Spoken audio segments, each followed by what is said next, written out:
আসসালামু আলাইকুম, welcome to রোমানাস kitchen. আজকে আমি বানাবো পোস্ত পুরি। তা আমি অনেকক্ষণ থেকে আইটেম করছি। হঠাৎ করে রোমানার দাদাজির শরীরটা খুবই অসুস্থ, খারাপ হয়ে যায়।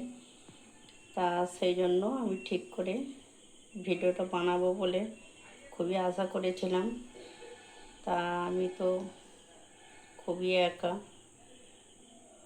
একলাই জোগাড় করি, একলাই সব কিছু করি। তা সেই জন্যে আবার ডবল করে কোনো রকম রেডি করে নিয়েছি। তা আজকে বানাবো আমি পোস্ত পুরি। তা কীভাবে পোস্ত পুরি বানাবো আপনারা আমার ভিডিওটা প্রথম থেকে শেষ পর্যন্ত দেখতে থাকবেন। তা এখানে দেখুন কাঁচা বাদাম, কাজু ভিজিয়ে রেখেছিলাম মিনিট 10। আর ওখানে আছে নারকেল কোড়া, পোস্ত, 3-4 কোষা রসুন আছে, কাঁচা লঙ্কা আছে, পেঁয়াজ আছে। তাই এগুলো আমি বেটে নেব। আর কাঁচা লঙ্কা, রসুন, পেঁয়াজটা এটা আমি বেট করে নেব। তো আমার ভিডিওটা আপনারা দেখতে থাকবেন। তা দেখুন বন্ধুরা, এখানে আমি শিলে পোস্ত বেটে নিয়েছি। আর নারকেল অনেকটাই দেখিয়েছিলাম আপনাদের, তা আমি হাফটা নিয়েছি, নিয়ে শিলে পেস্ট করে নিয়েছি। এখানে কাজু বাদাম পেস্ট করে নিয়েছি।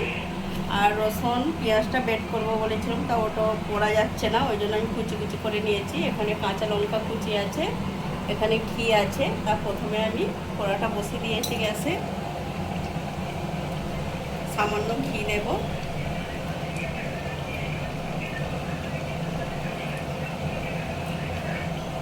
ঘিটা গরম হয়ে গেছে, এবারে আমি এই কুচি করা রসুন পেঁয়াজটা একটু ভেজে নেব।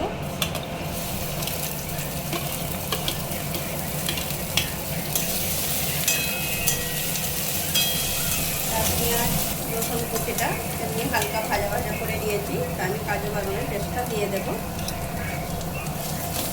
ভালো করে নাড়াচাড়া করে নেব।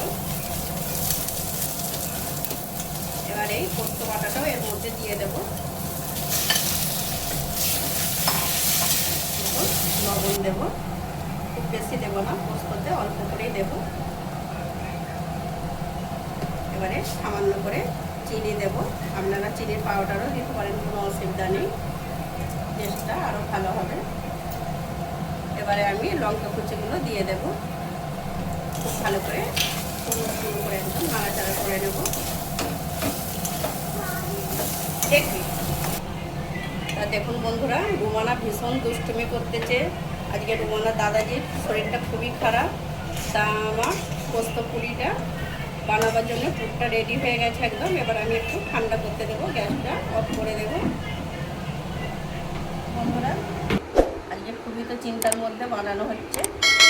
তা এখানে ময়দাটা যেভাবে বানানো হয় লুচি করার জন্য বা ডালপুরি করার জন্য, তা রুমানার মা আগে থেকেই মাখিয়ে নিয়েছে। সাদা অয়েল তেল দিয়েছে 2 চামচ, একটু সামান্য করে চিনি দিয়েছে, লবণ দিয়েছে, দিয়ে ময়দাটা মাখিয়ে নিয়েছে। আর এখানে তো মশলাটা তুলেই নিয়েছি। তা আমি আপনাদের একটা করে দেখিয়ে দিচ্ছি। যেমন ডালপুরি বানান এইভাবেই বানাবেন। আর প্রত্যেকটা আমি এইভাবেই পুর করে নেব। আপনারা যেরকম দেবেন সেরকম বানাবেন। বেশি একটু মশলাটা দিলে খেতে আরও সুন্দর লাগবে। তা প্রত্যেকটা পুর আমি এইভাবেই করে নেব। তা দেখুন বন্ধুরা, পুরিগুলো আমি এইভাবে বানিয়েছি। এবার আমি বেলে নেব। আর ওখানে গ্যাসে কড়াতে তেল বসিয়ে দিয়েছি। আর এখানে আছে রুমানার মা আলুর দম করেছে, এই যে বানানো হয়ে গেছে। কত সুন্দর আলুর দমটা দেখুন। এবার আমি পুরিগুলো বেলে নেব।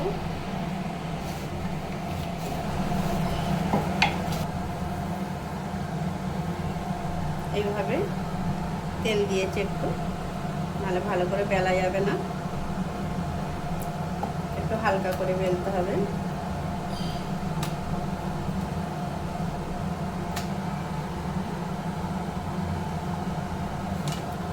তার তেলটা গরম হয়ে গেছে, এবার আমি পুরিটা দিয়ে দেব। প্রত্যেকটা পুরি আমি এইভাবেই বেলে নেব।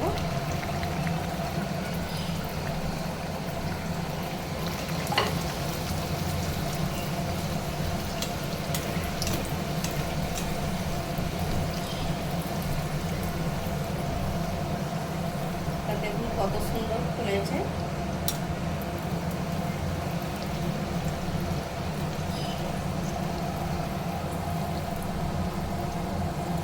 প্রত্যেকটা পুরি আমি এইভাবেই ভেজে নেব। তা দেখুন বন্ধুরা, পোস্ত পুরিটা আমার বানানো হয়ে গেছে। আর ওয়েদারটাও খুব সুন্দরই ছিল, কিন্তু দুঃখের বিষয় রুমানার দাদাজির খুবই শরীর খারাপ, ওনাকে মিস করছি। তা আমার পুরিটা তো বানানো হয়েই গেছে। আমার রেসিপি যদি আপনাদের ভালো লেগে থাকে, লাইক শেয়ার কমেন্ট করবেন।